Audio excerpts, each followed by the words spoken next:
Hi hello ನಮಸ್ಕಾರ ಎಲ್ರಿಗೂ. ನೆಲ್ಲಿಕಾಯಿ ಜಾಮ್ ಕಲರ್ ಹಾಕದೆ ಪ್ರಿಸರ್ವೇಟಿವ್ಸ್ ಹಾಕದೆ ಮನೇಲಿ ಫ್ರೆಶ್ ಆಗಿ ತುಂಬ ಹೆಲ್ದಿಯಾಗಿ ನೆಲ್ಲಿಕಾಯಿ ಜಾಮ್ನ ಮಾಡ್ಕೋಬೋದು. ಸೊ ಇದನ್ನ ಬೆಲ್ಲದಲ್ಲೂ ಮಾಡ್ಬೋದು, ಸಕ್ಕರೆಯಲ್ಲೂ ಮಾಡ್ಬೋದು. ಬಟ್ ಸಕ್ಕರೆಯಲ್ಲಿ ಮಾಡಿದ್ರೆ ತುಂಬಾ ಕಲರ್ಫುಲ್ಲಾಗಿ ಬರುತ್ತೆ. ಸೊ ಈಗ ನಾನಿಲ್ಲಿ ಇಷ್ಟು ನೆಲ್ಲಿಕಾಯಿ ಸಿಕ್ಕಿದೆ. ಸೊ ಈ ನೆಲ್ಲಿಕಾಯಿನ ಚೆನ್ನಾಗಿ ವಾಶ್ ಮಾಡಿ ಇಟ್ಕೊಂಡಿದ್ದೀನಿ. ಇದನ್ನ ಒಂದು ಕುಕ್ಕರ್ಗೆ ಹಾಕಿ ಅದು ಮುಳುಗೋಷ್ಟು ನೀರನ್ನು ಹಾಕಿ, ಅಂದರೆ ಇದು ತುಂಬ ನೀರು ಹಾಕೋದು ಬೇಡ, ಜಸ್ಟ್ ಮುಳುಗೋಷ್ಟು ನೀರು ಹಾಕಿದ್ರೆ ಸಾಕು. ಸೊ ಇದನ್ನು ಸ್ಟೀಮಲ್ಲೂ ಬೇಯಿಸ್ಕೋಬೋದು ನೀವು, ಬಟ್ ನೀರಲ್ಲಿ ಬೇಯಿಸಿದ್ರೆ ಚೆನ್ನಾಗಿ ಸ್ಮ್ಯಾಶ್ ಆಗುತ್ತೆ ಅಂತ 3 ವಿಷಲ್ಸ್ ಇದನ್ನು ಕೂಗಿಸ್ಕೋಬೇಕು. ಎಲ್ಲ ನೆಲ್ಲಿಕಾಯಿಗಳು ಬಲ್ತಿರಬೇಕು. ಚಿಕ್ಕ ಚಿಕ್ಕ ನೆಲ್ಲಿಕಾಯಿ ಇದೆ ಇದರಲ್ಲಿ, ಬಟ್ ಅಷ್ಟು ಚೆನ್ನಾಗಿ ಬರೋಲ್ಲ. ಸ್ಟಿಲ್ ನಾನು ಮಾಡ್ತಾಯಿದ್ದೀನಿ. ತುಂಬ ಬಲ್ತಿರೋವಂಥ ನೆಲ್ಲಿಕಾಯಿ ಆದರೆ ಟೇಸ್ಟು ಕಲರು ತುಂಬ ಚೆನ್ನಾಗಿರುತ್ತೆ. ಸೊ ಈಗ ಇದು ಚೆನ್ನಾಗಿ ಬೆಂದಿದೆ, ಮುಟ್ಟಿದ್ರೆ ಸ್ಮ್ಯಾಶ್ ಆಗ್ತಿದೆ, ಅಷ್ಟು ಚೆನ್ನಾಗಿ ಬೆಂದಿದೆ. ಈಗ ಇದನ್ನು ಒಂದು ಪ್ಲೇಟಿಗೆ ತೆಗೆದುಬಿಟ್ಟು ತಣ್ಣಗೆ ಹಾಕ್ಬಿಡೋಣ, ನೀರನ್ನೆಲ್ಲ ತೆಗೆದುಬಿಡೋಣ. ಸೊ ಈಗ ತಣ್ಣಗಾದಮೇಲೆ ಸ್ಟಿಲ್ ಸ್ವಲ್ಪ ಬಿಸಿ ಇದೆ ಇದು. ಸೊ ಇದರಲ್ಲಿರೋ ಬೀಜ ಎಲ್ಲ ಸಪ್ರೇಟ್ ಮಾಡಿಬಿಡಬೇಕು. ಸೀಡ್ಸು ತುಂಬ ಚಿಕ್ಕ ಚಿಕ್ಕ ಸೀಡ್ಸ್ ಇದೆ. ಸೊ ಅದನ್ನೆಲ್ಲ ಸಪ್ರೇಟ್ ಮಾಡಿಬಿಟ್ಟು ಪಲ್ಪ್ ಮಾತ್ರ ತೊಗೊಬೇಕು. ಸೊ ಎಲ್ಲ ನೆಲ್ಲಿಕಾಯಿನೂ ಈ ಥರ ಸಪ್ರೇಟ್ ಮಾಡ್ಕೋಬೇಕು. ಇಷ್ಟು ಬಂದಿದೆ. ಇದಕ್ಕೆ ಸಮ ಸಕ್ಕರೆ ಹಾಕಬೇಕು, ಅಂದರೆ ಈಕ್ವಲ್ ಪೋರ್ಷನಲ್ಲಿ ನಾವು ತೊಗೋಬೇಕು. 1:1. ನೀವು ಬೇಕಂದರೆ ಸಕ್ಕರೆ ಜಾಸ್ತಿ ಹಾಕಿದ್ರೂ ಪರವಾಗಿಲ್ಲ. ಸೊ 1:1 ಅನ್ನೋ ಸಕ್ಕರೆ ಅಳತೆ ಮಾಡ್ಕೊಂಡಾದ್ಮೇಲೆ ಈ ಪಲ್ಪ್ ಏನಿತ್ತಲ್ಲ, ಬೀಜ ತೆಗೆದಿರೋವಂಥ ಪಲ್ಪು, ಇದನ್ನು ಮಿಕ್ಸಿ ಮಾಡ್ಕೋತಾ ಇದ್ದೀನಿ. ಫುಲ್ ಗ್ರೈಂಡ್ ಗಂಧ ಥರ ಆಗುತ್ತೆ. ನೀರೆಲ್ಲ ಸೇರಿಸ್ಬಾರ್ದು, ಜಸ್ಟ್ ಹಾಗೆ ಮಿಕ್ಸಿ ಮಾಡ್ಕೋಬೇಕು. ಸೊ ಇಲ್ಲಿ ನಾನು ಇವಾಗ ಏನು ಸಕ್ಕರೆ ಅಳತೆ ಮಾಡಿ ಇಟ್ಕೊಂಡಿದ್ದೆ ಅದನ್ನು ಒಂದು ಪ್ಯಾನ್ಗೆ ಹಾಕ್ಬಿಟ್ಟು ಚೆನ್ನಾಗಿ ಚೂರೇ ನೀರು ಹಾಕ್ಬೇಕು, ಜಾಸ್ತಿ ಬೇಡ. ಜಸ್ಟ್ ಅದು ಮೆಲ್ಟ್ ಆಗೋಕ್ಕೆ ಮಾತ್ರ ನೀರು ಹಾಕಬೇಕು. ಯಾಕಂದರೆ ಪಾಕ ಎಲ್ಲ ಬರ್ಸಲ್ಲ ನಾವು, ಇದನ್ನ ಜಸ್ಟ್ ಮೆಲ್ಟ್ ಆಗೋದಷ್ಟೇ.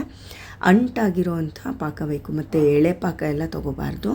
ಸೊ ಅಂಟಾಗಿರೋ ಪಾಕನ ಸ್ವಲ್ಪ ಟೆಸ್ಟ್ ಮಾಡಿ ನೋಡಿ ಆದಮೇಲೆ ನೀವು ಈ ಪೋರ್ಷನ್ ತುಂಬ ಇಂಪಾರ್ಟೆಂಟ್. ಇದರಲ್ಲಿ ಏನಾದರೂ ಯಾಮಾರ್ಬಿಟ್ರೆ ನಿಮಗೆ ಆಮೇಲೆ ಜಾಮ್ ಹೋಗಿ ಗಮ್ಮಾಗಿಬಿಡುತ್ತೆ. ಸೊ ಹಾಗಾಗಿ ತುಂಬ ಕೇರ್ಫುಲ್ಲಾಗಿ ನೀವು ಸಕ್ಕರೆ ಪಾಕನ ಮಾಡ್ಕೋಬೇಕು. ಸೊ ಪಾಕ ಮಾಡೋದು ಬೇಡ, ಮೆಲ್ಟಾಗಿ ಸ್ವಲ್ಪ ಅಂಟಾದರೆ ಪರವಾಗಿಲ್ಲ, ಅಷ್ಟೇ ಸಾಕು. ಈಗ ನಾವು ಈ ಮಿಕ್ಸ್ಚರ್ನ ಸ್ಟಾರ್ಟಿಂಗ್ ಏನಿದು ತಳ ಹೊತ್ತೋದು ಆ ಥರ ಎಲ್ಲ ಏನಾಗಲ್ಲ, ಅಂದರೆ ಸೀದೋಗೋದೆಲ್ಲ ಆಗಲ್ಲ. ನೀವು ಆರಾಮಾಗಿ ದಪ್ಪ ತಳ ಇರುವಂತಹ ಪ್ಯಾನ್ನ ಯೂಸ್ ಮಾಡಬೇಕು. ಸೊ ಈಗ ಇದು ಒಂದು ಹಾಫ್ ಆನ್ ಅವರ್ ಆದಮೇಲೆ ಈ ಥರ ಆಗಿದೆ. ಈಗ ನೀವು ಬಿಡದೆ ಕೈ ಆಡಿಸ್ತಾ ಇರಬೇಕು.